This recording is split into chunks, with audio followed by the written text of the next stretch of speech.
And so I called the president because I had some very good news from some new data that we've been able to put together that no one has ever seen before, and I'll just very quickly go through these. So I was telling the president that he did the right thing in calling for a new head of the Bureau of Labor Statistics, because this shows that over the last 2 years of the Biden administration, the BLS overestimated job creation by 1.5 million jobs. Mr. President, that's a gigantic error. And I don't know if she's, I'm not It might not have been an error, that's the bad part. If it was an error, it would be one thing. I don't think it's an error. I think they did it purposely. Whether that, you may well be right, but even if it wasn't purposefully, it's incompetence. Right. Okay, so 1.5 million jobs overestimated. We have access to the some data that no one else does on what has happened month by month with median household income. This is based on unpublished Census Bureau data. It will be released sometime in the next 6 months, but we get an advanced look at it.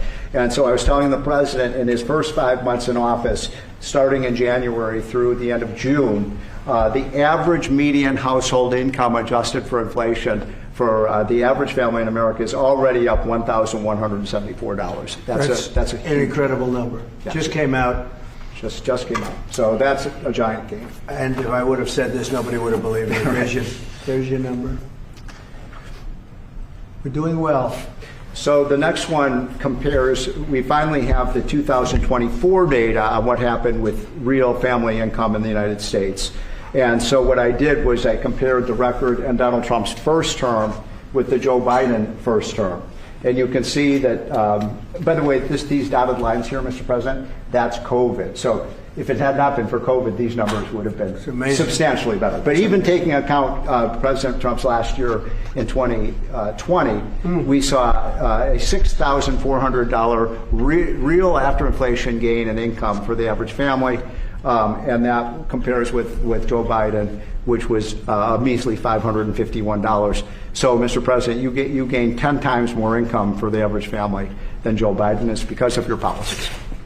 And that's taken into consideration COVID, yep. Which a lot of times you don't have to do that. But I'm very glad you did. We were almost 8,000 until look at that number. Yeah.